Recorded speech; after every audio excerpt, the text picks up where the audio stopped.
It answers, what are we trying to do? Who for? By when? Who do we serve? How do we work together? All of these questions are answered. And that's what I love about this particular tool.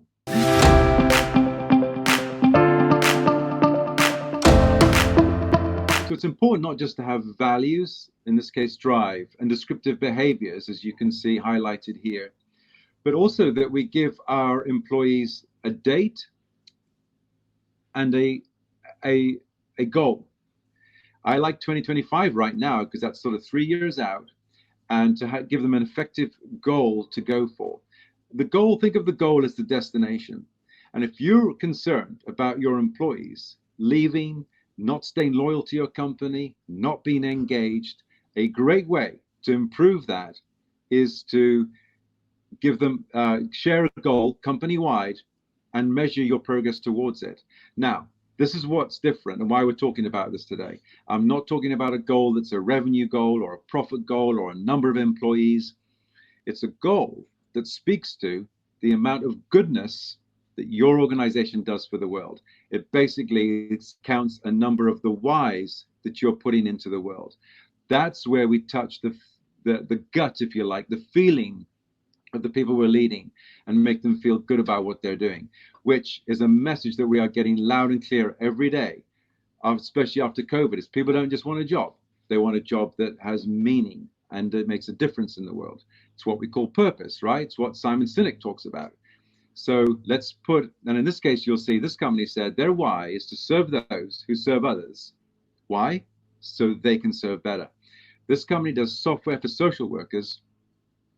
And the CEO, Katie, her employees say to her, hey, Katie, how are we doing? I just got to close another client yesterday. How are we doing on our goal of getting to 250,000 helping professionals by June of 25? And so it's just a really great example of what we call a core chart. And note this, Brian and everybody else, that this answers all the big strategic questions that may be in any of your employees' minds at any time. And I believe their eyeballs should always be within sight of the core chart. It answers, what are we trying to do? Who for? By when? Who do we serve? How do we work together? All of these questions are answered. And that's what I love about this particular tool, Brian.